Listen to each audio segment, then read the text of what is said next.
What's going on, my nerd fam? It's Chikuya Resi here. We gotta talk about something. Someone else did something real special that I wanted to do, but I wasn't good enough to do.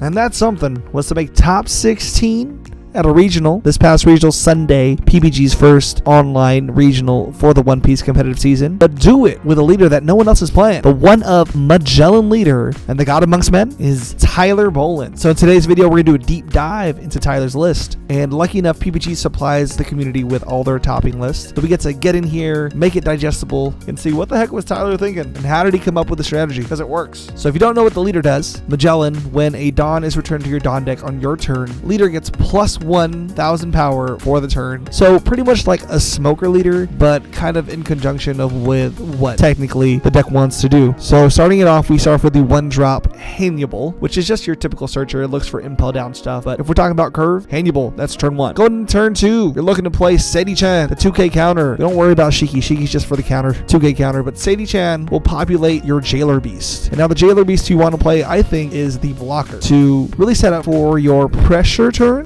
when it comes to the Magellan SR, but having a Minotaur is also scary to have the double tag. Now, when we're talking about the SR, we're talking about this Magellan, which you played directly on 5 Dawn. You minus the Dawn. You bounce a Dawn from your opponent's Dawn pile back to their deck, pretty much controlling the tempo of the entire game. The good news is you're likely to get that -1 Dawn back if you're on curve playing a Jailer Beast, preferably the blocker, so you can block the next swing, that either to protect your Magellan, which people don't want to kill, or to protect your life, and then you ramp the Dawn on KO for each of the Jailer Beasts. Now, the scary part about hitting Magellan on curve for your opponents, being the third turn, is that this 6K body is going to hang around for about 2 to 3 turns. Reason being is the effect is when this card is KO'd on your opponent's turn, your opponent has to place 2 Dawn back into their Dawn deck. So just overall ruining tempo for them and making them think of how they want to play against this card. Now, personally, I thought this card was absolutely horrendous because you had to hit it on curve. But in Magellan, it hits on curve almost all the time. But before we get into the overall hypothesis of how I think Tyler built the deck and how I would play the deck, let's talk about some of the big beaters here. So 6 King is amazing to play in this deck because your leader becomes a 6 cost, you're clearing board, you're getting tempo back, and you're establishing a 7 cost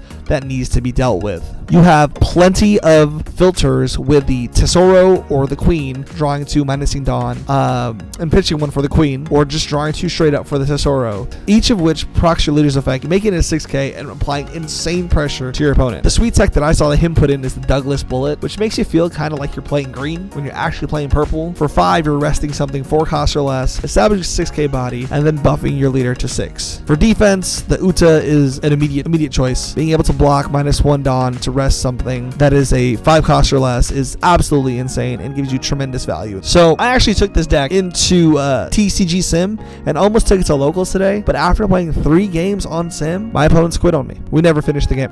Reason being is this is a very stally deck, or can be, if you're not hitting your curve correctly, which, I mean, I just started playing the deck, so I was not hitting the curve correctly. I was almost pretty much getting the Hannibal into the Sadie, establishing a Jailer Beast, but never really hitting my Magellan on curve. So it would just turn into a really grindy defensive game that was not enjoyable for both players. Now I gotta give Tyler his mad props for this one, because to be able to see the field and understand that this stally, really tempo-based leader would have great matchups across the board, being Zoro and Kinemon, is absolutely fantastic. Now, if Tyler yourself see this video, feel free to link your YouTube channel on the bottom here so I can put it in the description and get you some shine, because this was an amazing call. And congrats on top 8 in your Nats invite, and I hope to be joining you soon.